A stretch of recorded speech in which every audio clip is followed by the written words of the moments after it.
सत्या 360। प्रवीण में आपका स्वागत है। आज आप सुनेंगे 23वां दिवस की कथा। 23वां अध्याय। लोमश ऋषि कहने लगे, जिस पिशाच को उस वन में देवद्युति ने मुक्त किया, वो पूर्व जन्म में द्रविड़ नगर में चित्र नाम का राजा था। चंद्रवंश में उत्पन्न वो राजा बड़ा शूरवीर, पराक्रमी तथा सत्यपरायण था। वो पुरोहितों को आगे करके शुभ कर्म आदि करता था। वो दक्षिणी समुद्र के तीर पर स्थित प्रजा का पालन किया करता था। उसका कोष स्वर्ण तथा रत्नों से भरा हुआ था। उसके बहुत से हाथी घोड़े और रथ थे और वो अत्यंत शोभा को प्राप्त होता था। बहुत सी स्त्रियों के मध्य क्रीड़ा करता था और अनेक यज्ञ उसने किए थे। वो नित्य प्रतिदान दक्षिणा दिया करता था। वो अतिथियों की पूजा करता था और शास्त्र विद्या में निपुण था और ब्रह्मा विद्या भी जानता था। ब्रह्मा, विष्णु, महेश तथा सूर्य की पूजा सदैव किया करता था। वो जंगल में भी स्त्रियों से घिरा हुआ क्रीड़ा किया करता था। एक बार वो पाखंडियों के मंदिर में गया और वेदहीन भस्म लगाए हुए पाखंडी महात्मा बने हुओं से उस राजा की बातचीत हुई।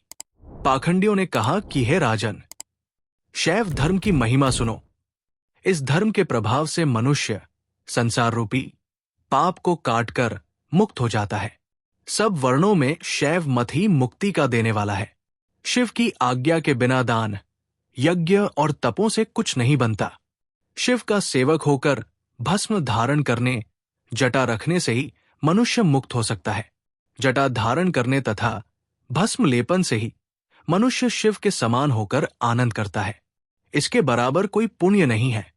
जटा भस्म धारण किए हुए सभी योगी शिव के सदृश होते हैं।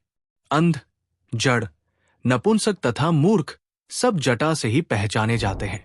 शूद्र वर्ण के शैव भी पूज्यनीय है। विश्वामित्र क्षत्रिय होकर तब से ब्राह्मण हो गए। बटमार वाल्मीकि तपस्या से उत्तम ब्राह्मण हो गए। अतएव शिव पूजन में किसी बात का विचार नहीं है। तब से ही ब्रह्मत्व प्राप्त होता है, जन्म से ही नहीं। इस कारण शैव का दर्शन उत्तम है तथा शिव के सिवाय दूसरे देवता का पूजन न करें। शिव तपस्वी को विष्णु का त्याग करना चाहिए, नहीं विष्णु की मूर्ति का पूजन करना चाहिए। विष्णु के दर्शन से शिव का द्रोह उत्पन्न होता है और शिव के द्रोह से रौरवादी नरक मिलते हैं। इसी से भवसागर से पार होने के लिए विष्णु का नाम भी न लेना चाहिए। शिव भक्त नियशंक होकर जो शिव से प्रेम करता है, वो कैलाश में वास करता है, इसमें कुछ संदेह नहीं। इस धर्म में सदैव भस्म का धारण करना चाहिए। इस धर्म के पालन करने वालों का कभी नाश नहीं होता। वशिष्ठ जी बोले, उन पाखंडियों के ऐसे वचन सुनकर राजा ने मोह में आकर उनका धर्म ग्रहण कर लिया।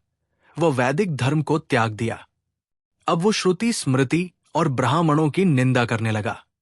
उसने अपने घर के अग्निहोत्र को बुझा दिया और धर्म के कार्य बंद कर दिए।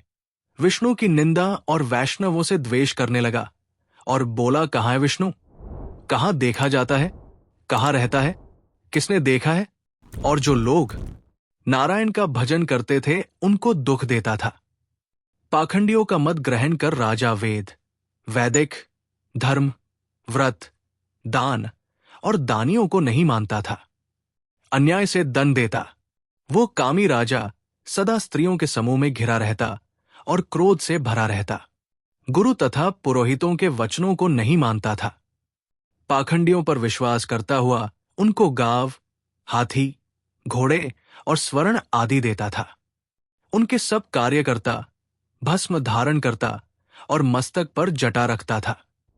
और जो कोई विष्णु का नाम लेता उसको वध का दंड दिया जाएगा। ये डूंडी पिटवा दी थी। उस डर से ब्राह्मणों तथा वैष्णवों ने उस देश को छोड़ दिया और दूसरे देशों में चले गए। जो कुछ बचे वे जटाधारी होकर त्रिपुंड लगाने लगे अथवा जीविका से दुखी होकर वृक्षों के पत्ते खाने लगे। उस नगर में यज्ञ, पितरों का तर्पण, देवता तथा भगवान श्री हरि का पूजन कोई नहीं करता था। राजा एवं प्रजा सभी विष्णु से द्वेष रखने लगे। शैवों ने विष्णु मंदिर नष्ट कर दिए, मूर्तियों को उखाड़कर समुद्र में फेंक दिया।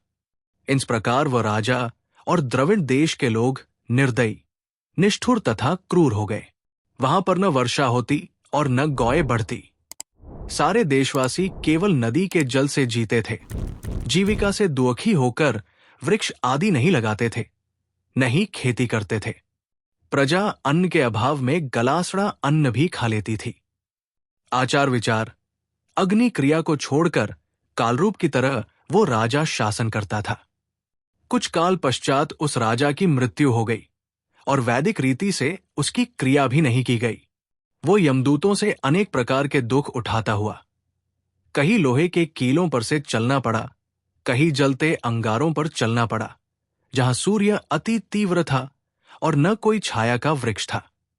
अग्नि की ज्वाला से परिपूर्ण था। कहीं लोहे के डंडों से पीटा गया, कहीं बड़े बड़े दांतों वाले भेड़ियों और कुत्तों से काटा गया। इस प्रकार दूसरे पापियों का हाहाकार सुनता हुआ वो राजा यमलोक में पहुंचा। बोलो श्री लक्ष्मी नारायण भगवान की जय।